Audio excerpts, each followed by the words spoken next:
Welcome to the Everyday Dan podcast, where we embark on a bite-sized journey of curiosity and discovery into the myriad of fascinating topics that I am passionate about. I'm your host, Dan, and I'm thrilled to have you join me on this adventure as we learn new things together.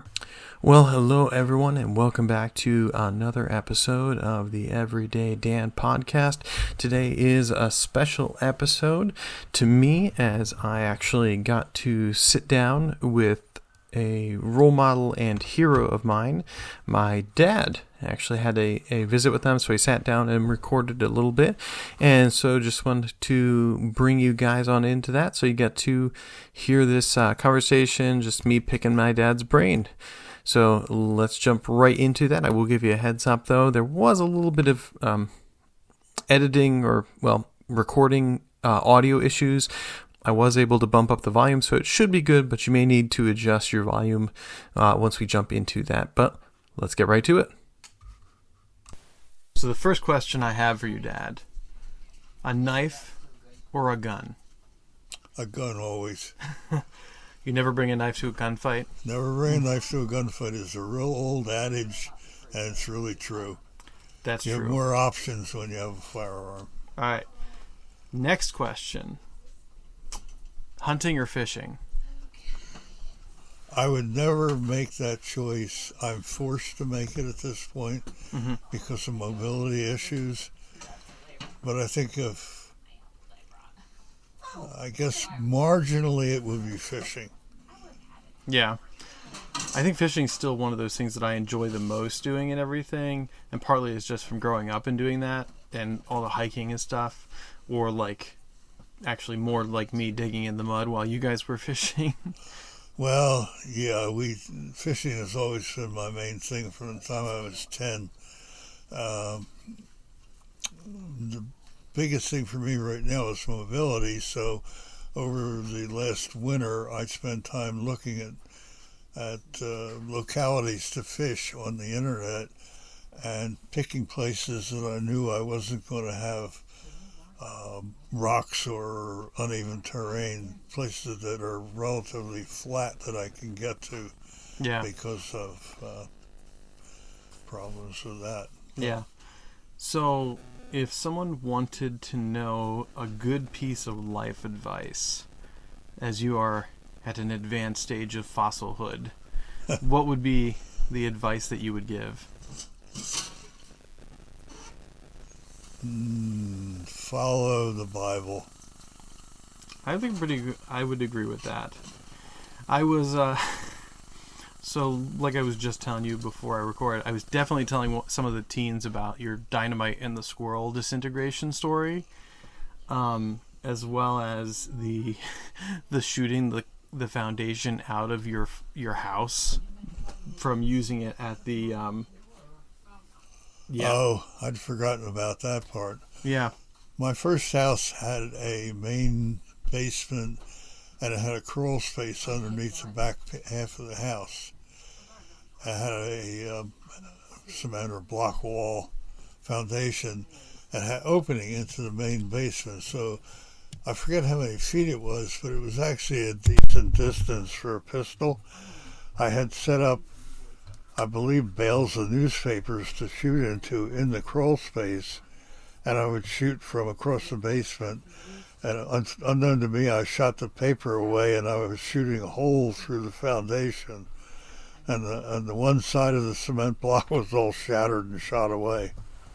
Yeah, and well, I haven't done that yet. But I was also thinking about Granddad's journal that talks about you. You know, came home from work and everything. How many entries in his journal had to basically do with you getting in trouble? All of them. Did he not? I was a naughty little boy, according to my mother. Did Granddad not have a journal like that for Uncle Robert or Aunt Naomi? No, I don't think he did, because we never found one, and I'm not sure if your mom's got the journal now or whether we even knew about it other than stuff Mom told her. Right. I'm going to have to look for it. I would love to hear more of those. Although, so would I. I'm not gonna lie, I have not had any journal entries like that for Natalie too Good. much. I've definitely had a couple like that and everything. But they're definitely there, very much so.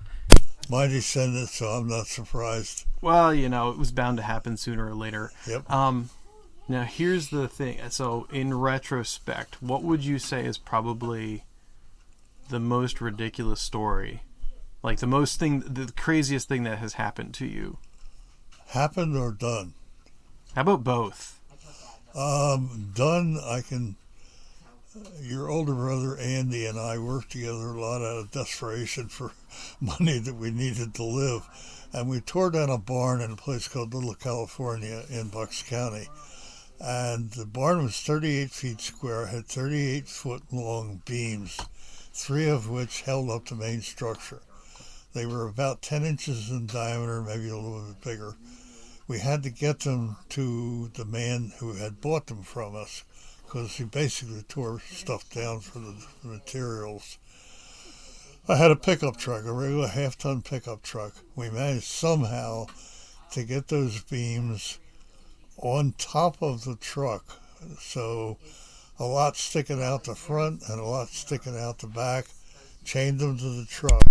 They were so heavy that the truck was sitting on it didn't have springs left, in other words. It was solid from the weight. I don't know how much they weighed. We had to get them across a 5-lane highway. Because the truck barely moved, we had to wait till the highway was clear and about a half mile in both directions, which we could see at that point. We managed to get them to the guy's house that had bought them, but I really don't know how, and I can't remember exactly how we did it, but somehow with come-alongs and whatever we managed to do, we pulled it off. But it was really a very dangerous operation. Well, other than that, I don't really remember anything. I know I did plenty of things that I shouldn't have done, but did anyhow. Yeah. So, if I had, obviously life advice is follow the Bible. Is there any other life advice you would give to like teenagers that might be listening to this? If you think about something that you're wanting to do and it doesn't seem like a good idea, don't do it. Short. Your conscience and other facilities you have will often tell you not to do something. Most of us go ahead and do it. The smart ones are the ones that think about it and then don't. Yeah. Yeah, I can get that. I think too, I was thinking about the dumb stuff that I've done already, and I mean, I'm only in my 30s, so I have a long, Lord willing, a long life ahead if he decides if he doesn't return soon, or I don't do something dumb and end it early. I prefer not to. I'd like to stick around, but I know I was talking about, so I talked about Teddy Roosevelt at one point, as one of my favorite leadership characters. Yep. He's still up there as one of mine, but the reason that he's my favorite historical leader character is because of you. Is what? It's because of you that I like Teddy Roosevelt. He was my model for life, basically. To be sure you're right and then go ahead, I think was his motto. I'm not absolutely sure of that anymore, but he would do things that probably he shouldn't, but he had a lot of really good ideas on how to govern and how to work his life. Mm-hmm. And he managed to get through with most of it. He was an honest man, and he treated everybody the same. He was equal. He was an equal guy long before it became the thing. Yeah, I was going to say, I wish that we had, I wish there was a way we could bring him back for the next presidential election. Because I would vote for him. Oh, absolutely. I would vote for him over and over. I look at him, because he's also, you think about it too, as a president, he also did stuff like exploring the jungle, like I think it was post-presidency. he went and explored the jungle, and he wrote and there's a book written about it, which I think you may have told me about it. Somebody I read it. I forget what the title The River was. of Doubt, I think it was. Yes, that's it. Yeah, he is. I still have that because we went to his house. Yep. I remember that because I still have like a commemorative coin that I got then. And I have pictures to prove it. Yep. Except I was a lot smaller back then. Yeah.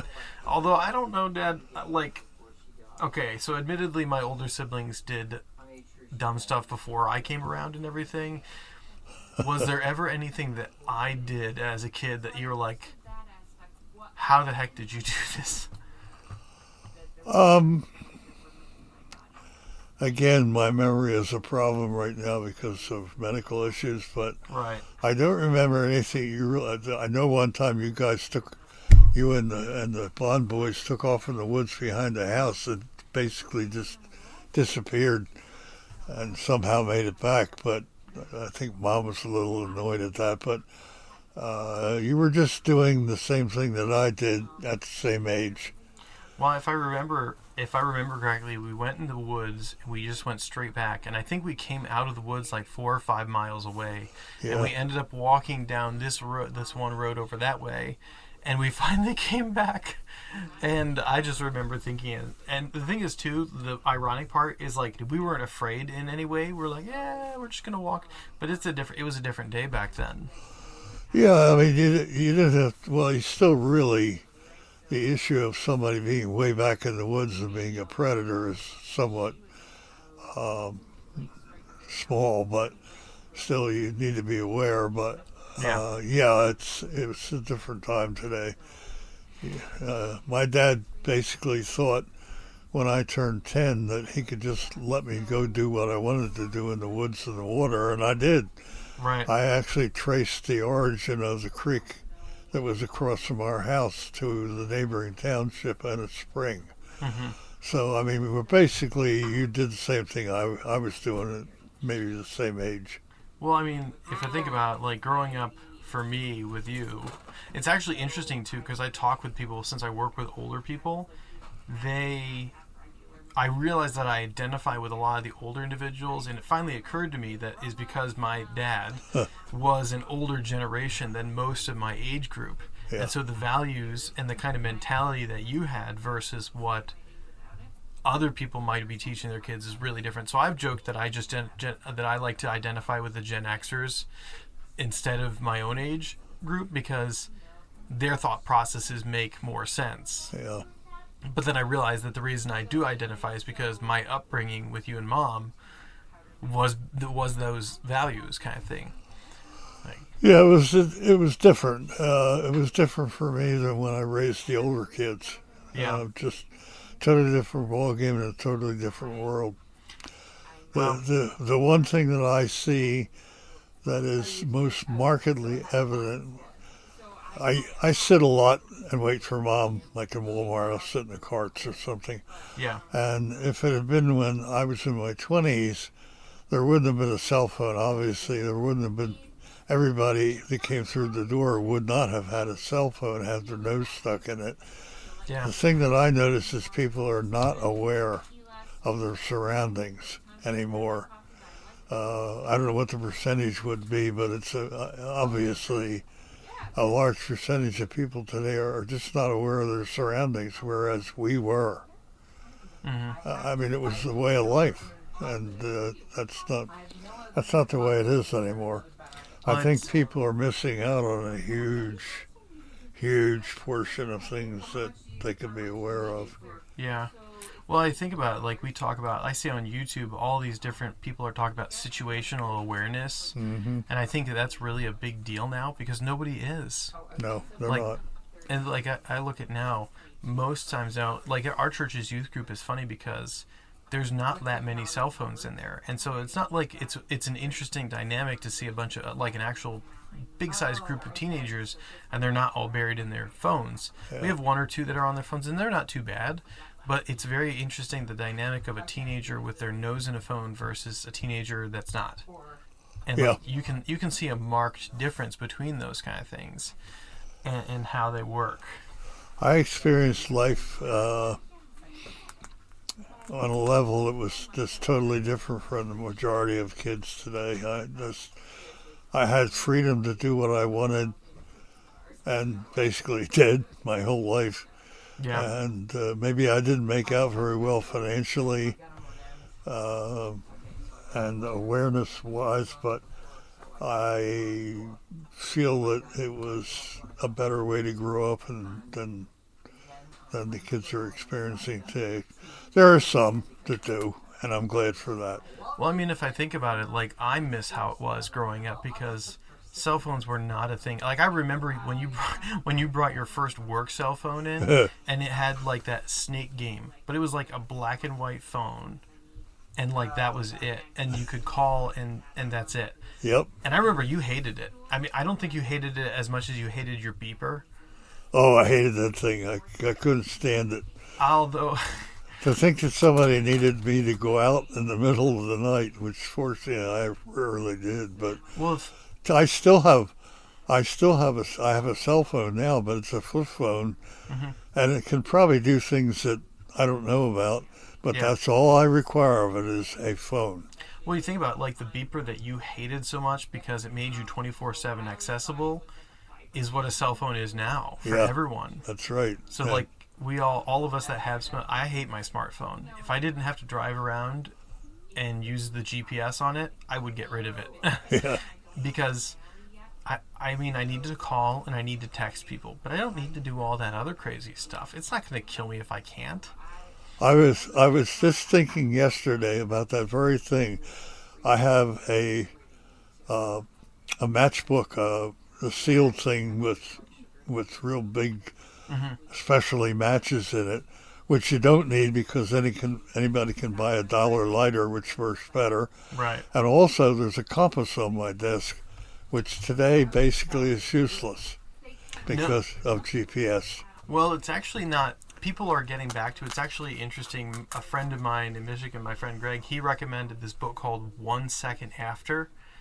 And it was actually based out of a book it's based out of a study that was presented to the government about what would happen if they detonated nuclear bombs like 10 miles above the U.S. Yeah. And it would basically take like 2 to 3 of them, and it would drop us back in the dark ages. Yep. Everything electronic would be fried. And it was like this book was basically the author had created this report about what would happen. And then they didn't take it seriously, so it was created into this book. And this book is like scary because he talked about like societally what would happen. And like I've thought about it, I'm like, who would be able to survive? I'm like, well, mom and dad would probably do just fine because they know how to shoot. And, Well, you know, the deer that come into the yard would be in grave danger. All it takes is a 22 through the ear. and that's the end of them. Yep, and that's dinner. I've thought about that when I've been driving around my neighborhood and I see a deer, but then I'm like, I'm pretty sure if I shoot this deer here, somebody's going to get pretty excited, and I can't do that. Rudy might give me a hard time about it, but it wouldn't be for that. It'd be for so-called busting my chops. Well, that's how it goes. But, Yeah, that's Rudy. yeah. Well, Dad, I'm gonna call it. We can give you your breathing a break and everything here, but I'm sure that we can do another in the future. So we'll sign off for now and come back another time. Okay.